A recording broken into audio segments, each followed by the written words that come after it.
Quarterback, and this series is an ethical hacking pen testing series. But first, before we get into that, I want to answer a couple of questions as it relates to being a cybersecurity quarterback.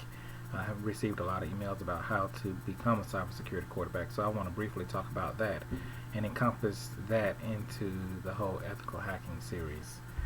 Alright, so as it relates to cybersecurity, and if you're going to be a quarterback, these are the skills you need to have. You need to have project management or management skills, because as a cybersecurity quarterback, you're working with your resources, and you should be able to manage your resources. You shouldn't be new to working with people, communicating, planning, outsourcing, looking at contracts, things of that nature. Network engineering skills, information security skills, audit and risk management, and a lot of times you'll see audit and risk management together, but I'm putting them in separate buckets for reasons I'll get to later on. Alright, so as that translate into certifications, because some people they just have to have certifications. I'm one of those that I don't necessarily believe in a lot of letters behind your name, because there's some people out there that just want letters, but as an employer, it's good to at least know we speak the same language based on the certification. So to be a cybersecurity quarterback, if you're looking to validate that via certifications, here they are. You need at least a PMP.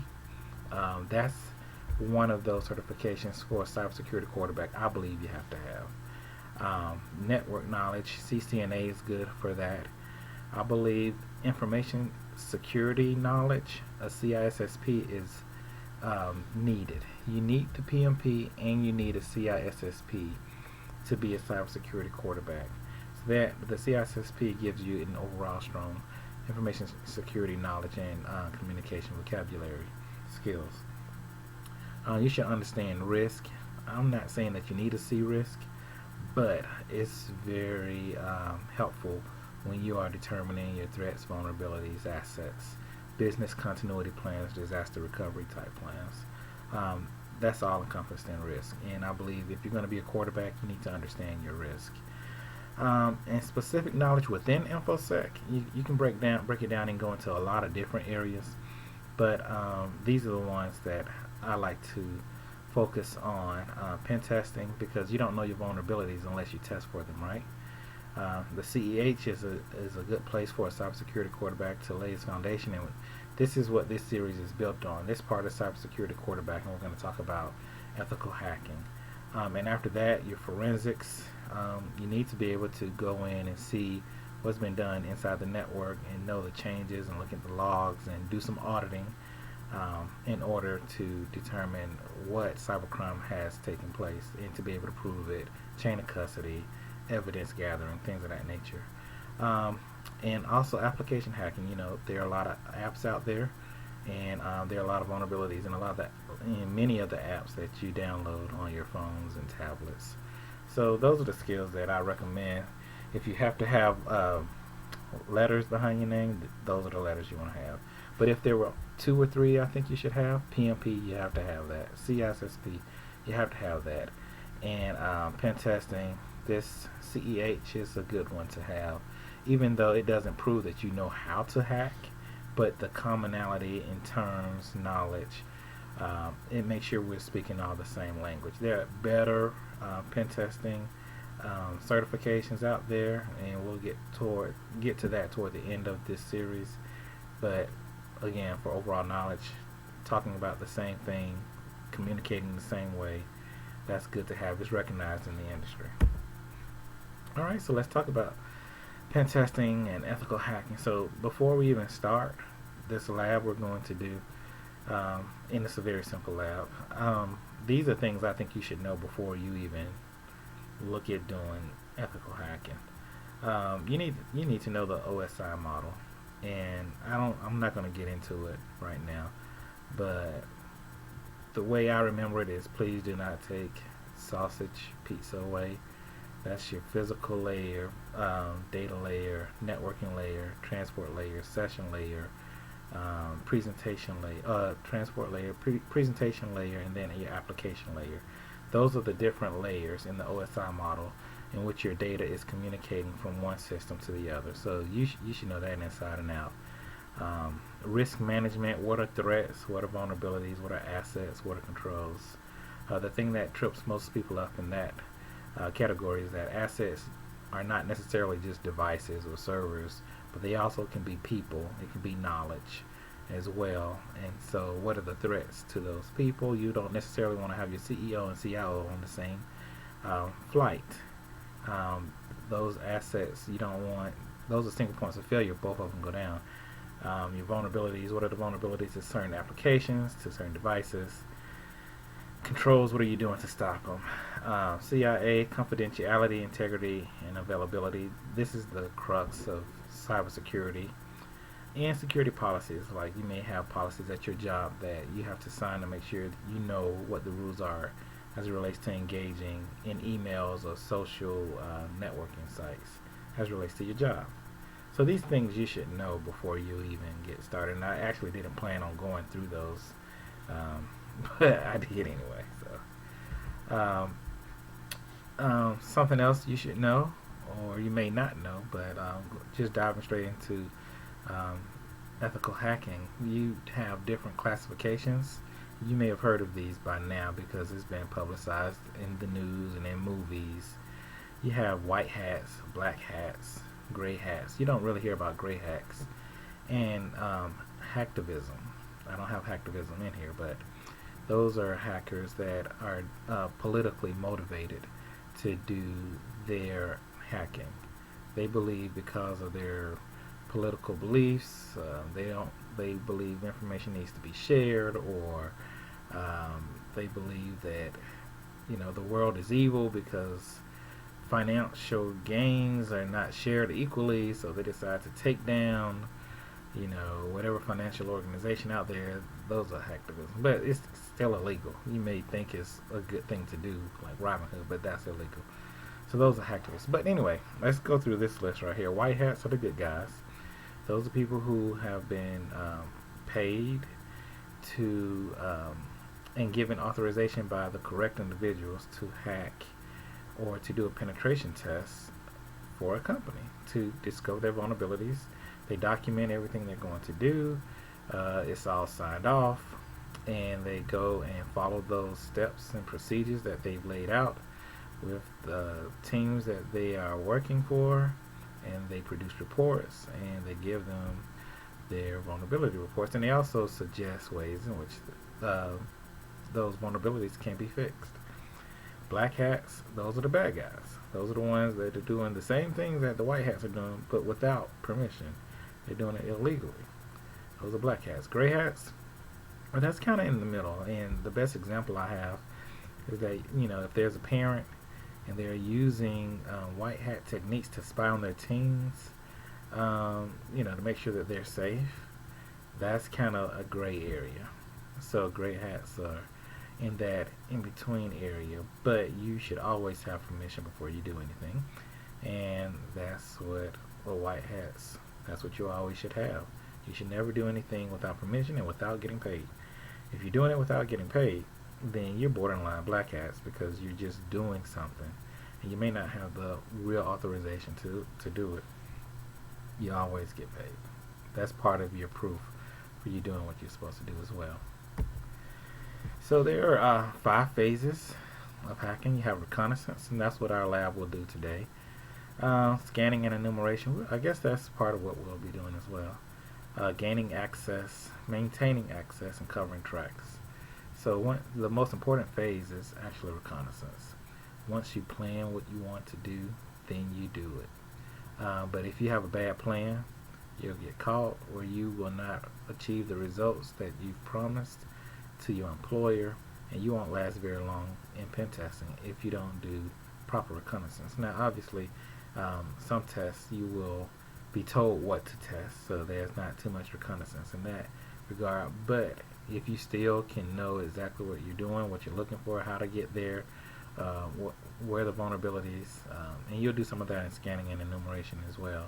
It's not until you do gaining access phase when you actually use what you've learned and try to gain access. But we'll go through all of these things over the next month or so. This is just, the first introduction to ethical hacking. All right, so there are different attacks, OS attacks. So what happens is that some operating systems come with vulnerabilities. So you're just attacking the operating system. Once you do a scan, you determine what type of operating system they're running. Then you can say, oh, I know that Windows Vista, they have a vulnerability that is called whatever, the Smurf attack. I can run a Smurf attack. Application level, it's very similar in the fact that there are applications out there that come shipped with vulnerabilities. So this is not the operating system, but there are applications that have vulnerabilities that are known. Like, let's say I don't know, you hear about Adobe Acrobat having vulnerabilities. So they get shipped with vulnerabilities, and until you update that software, it's going to have that vulnerability. So the application level attacks. Shrink wrap. Well, a lot of developers, what they do is they will actually copy their code from one program to the other because they don't want to reinvent the wheel. So they've done this a million times, so they just take this piece of code and they're working on a new project, but they take this piece of code and they put it in the new project. They take it and put it in the next project and in the next project. Well, lo and behold, there's a vulnerability that is found in that code. So now all of these applications have this vulnerability that's copied from code to code to code to code.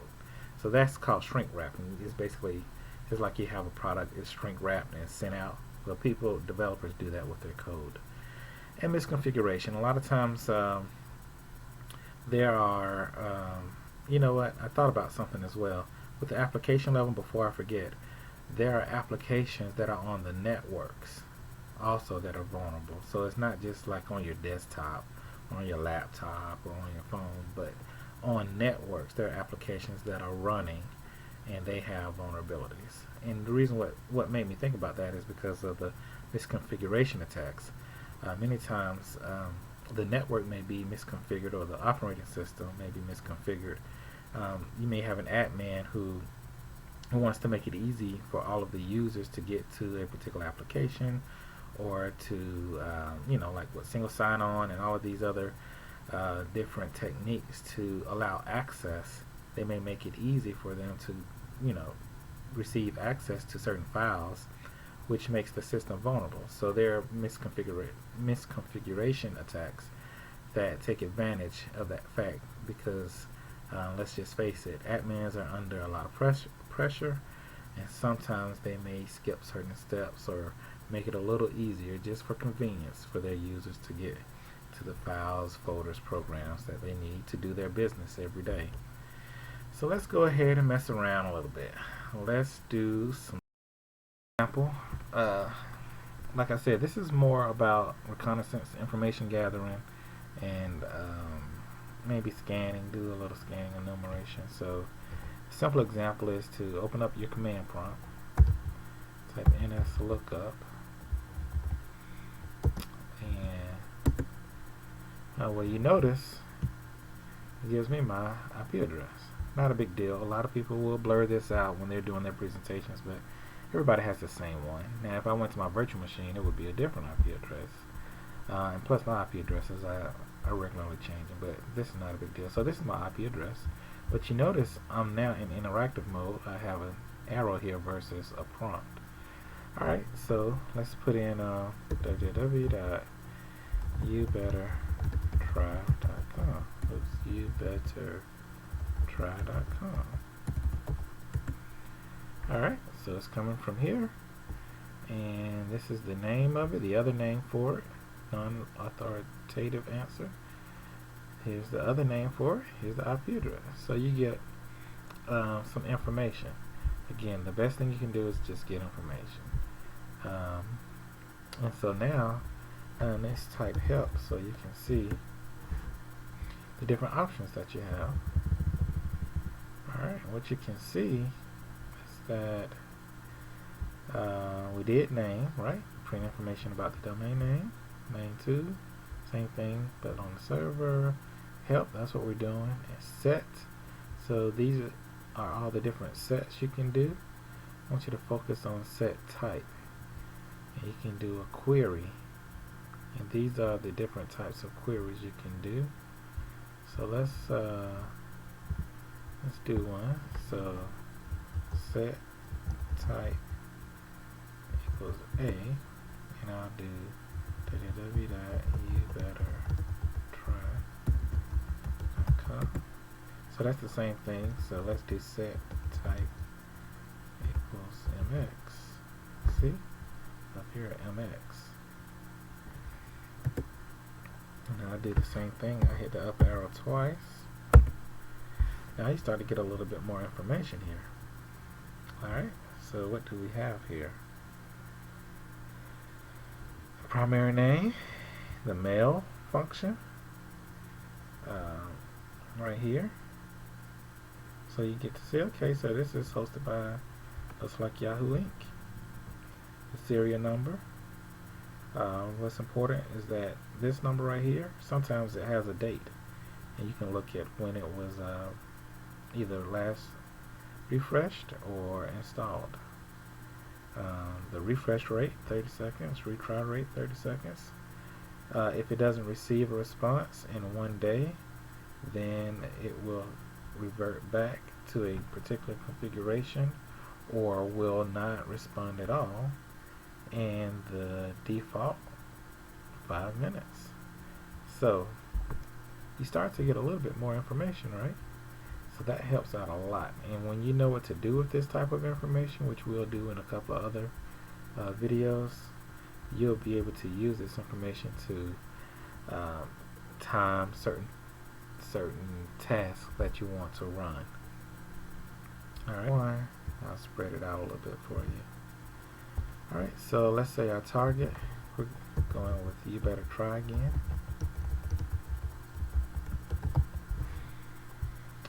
And you have different scans you can do. I'm just going to let it stay at a intense scan. Maybe I shouldn't do that because my system is running pretty slowly right now. But I'll do an intense scan. Who cares? Alright, so you can start to see some information will start popping up. The same thing we saw before. That's the IP address of You Better Try. Okay, so this is what we have. I believe it is finished. So, just doing some reconnaissance. Like I stated before, you can see the ports that are open, and that's validated right here. The FTP and the HTTP port. The IP address, that's on record. Here we go again, Yahoo. It's obviously servicing. Let's see. OS scan results may be unreliable, but could not, because we could not find at least one open and one closed port. Running, just guessing, Microsoft Windows 2008 or Vista or 7. Microsoft Windows Server 2008 Beta 3. Aggressive OS guesses. So running this, you can actually see what system they may be using, and based on the system you can determine vulnerabilities. And again, we'll do all of this later on. But about this program, let's see what else we can find out. Again, here are the ports. I told you that. That was how it hopped, how we hopped from my location to that location. Host details,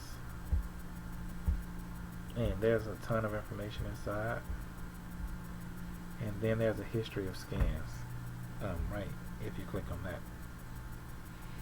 And that's it. So that's a little information gathering using ZenMap and also using NSLOOKUP with the command prompt in Windows, and ZenMap we used in Kali Linux.